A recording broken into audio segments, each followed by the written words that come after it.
we're going to tell a story.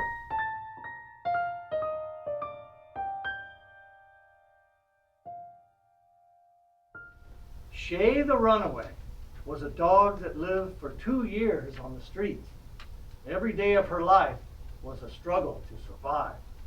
She learned that eating food out of trash cans could keep her alive, but it also brought her lots of unwanted attention. Everyone she came across was always yelling and throwing things at her. She thought that this was the way dogs were supposed to live because it was the only life she knew. She never knew what it meant to have a real home. She lived and slept on the cold and sometimes mean streets of the town.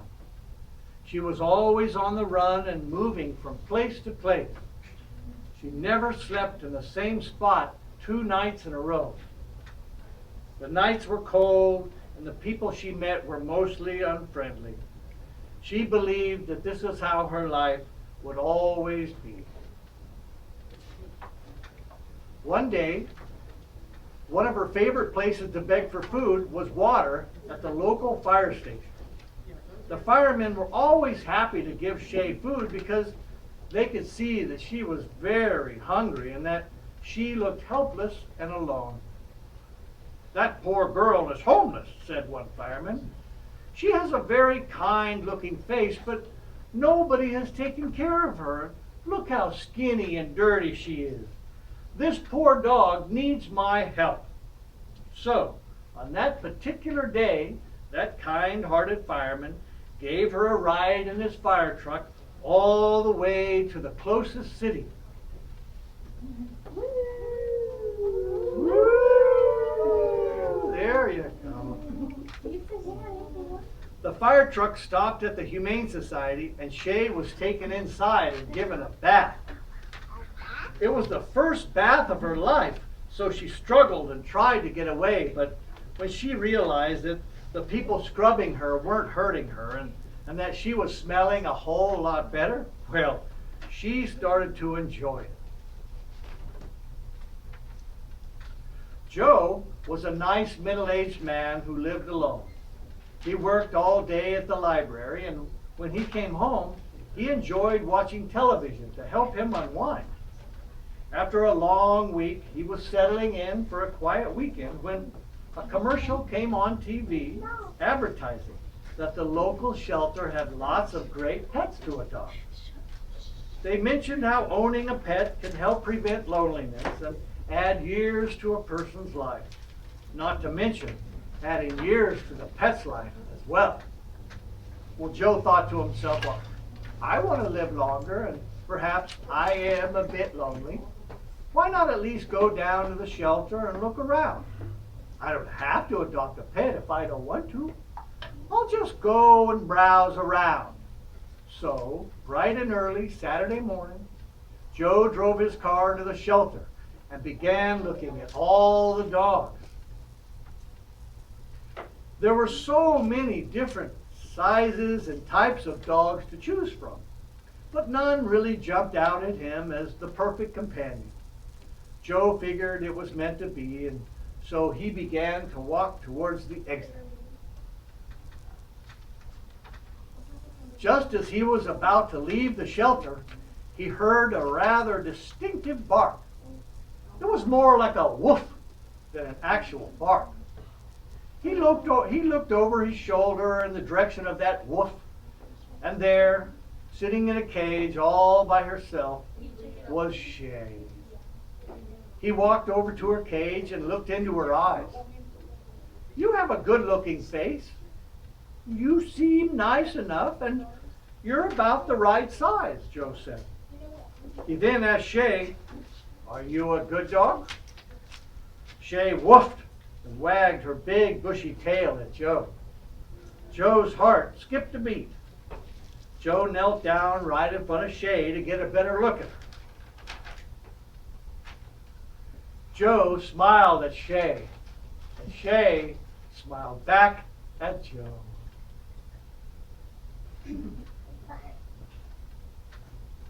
Joe decided that Shea was the perfect dog for him. He couldn't believe how happy she made him feel. Shea looked like she felt the same way about Joe. So, Joe adopted Shea. Yay! Shea got her shots and her dog tag and her microchip. Joe got a list of how to safely prepare his home for his new arrival. Then Joe bought a big bag of healthy dog food from the pet store and drove Shea home. Joe took a bowl out of his cupboard and painted the name Shea right on it in big bold letters. Joe filled that bowl with dog food and set it on his porch right in front of her. Well, Shea couldn't believe that Joe had given her food, just like that. Well, Shea quickly ate every tasty kibble in that bowl. Joe and Shea both realized that they were happier than they had been in years. Joe watched with pride as Shea wandered around his backyard, sniffing everything in her path. After a few minutes, Joe went back inside his home to make the necessary preparations for his new family member. Shea kept exploring her new yard, and after a few minutes, she noticed a hole in the fence. Her survival instincts always told her to never stop and to always keep moving. So she squeezed through that hole and was gone in a flash. A few minutes later, Joe came back outside to check on his dog, but Shea was nowhere to be found. He looked everywhere for her, but no Shea. All he found was Shea's empty dog bowl. Joe got in his car and drove all around the neighborhood, calling out her name, but he could not find her.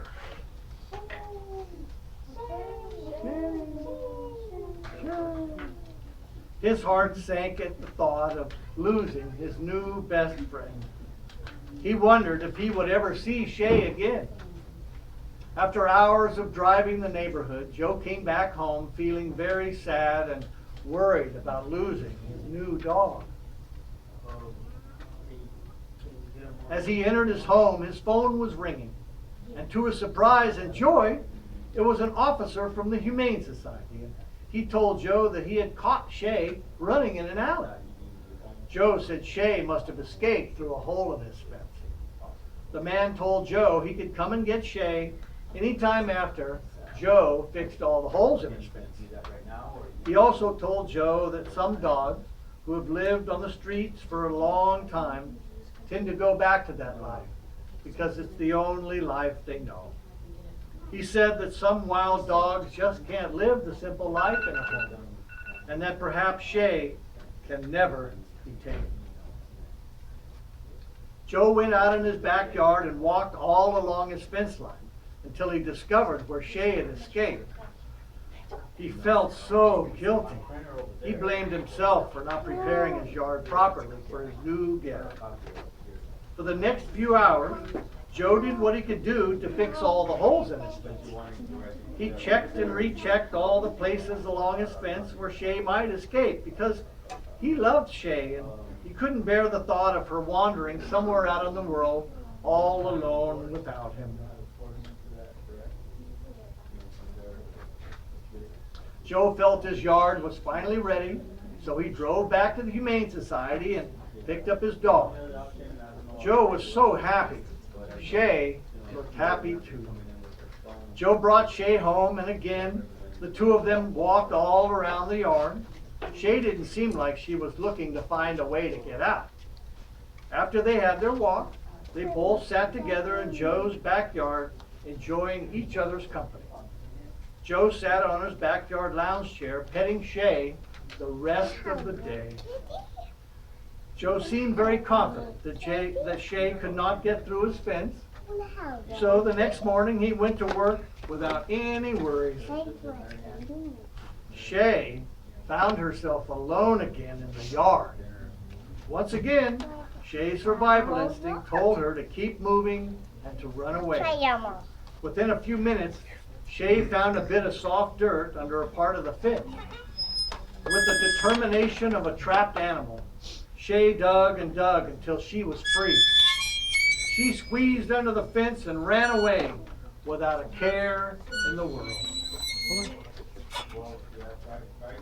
When Joe came home from work, he couldn't wait to see his new best friend.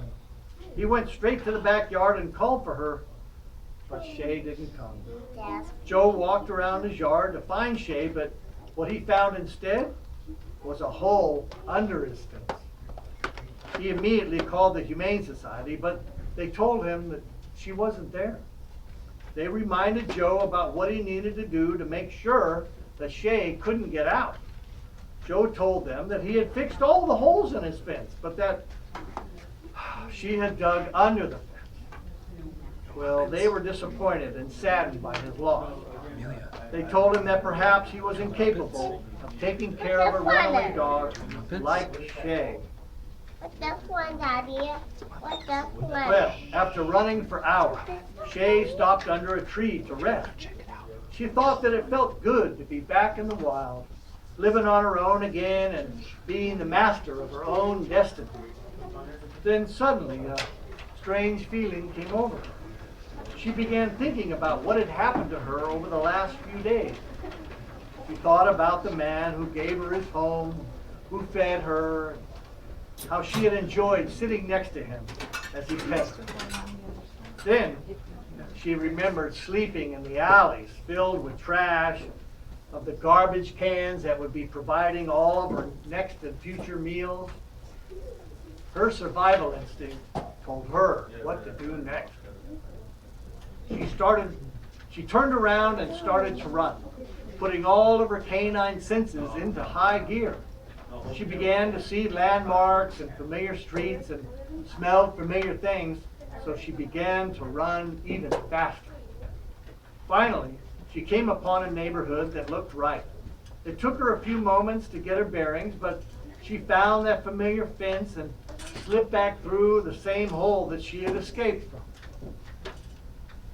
When she was safely inside the yard, she jumped onto the lounge chair and waited for that nice man who had sat there once before, petting her.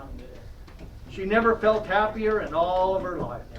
Her instinct now told her that she could stop running because she had found her forever home, her place in life, on Shea's ground. The end.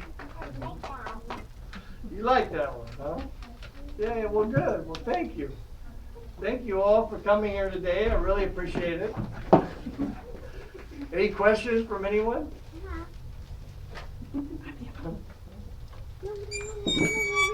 All right. Well, thank you.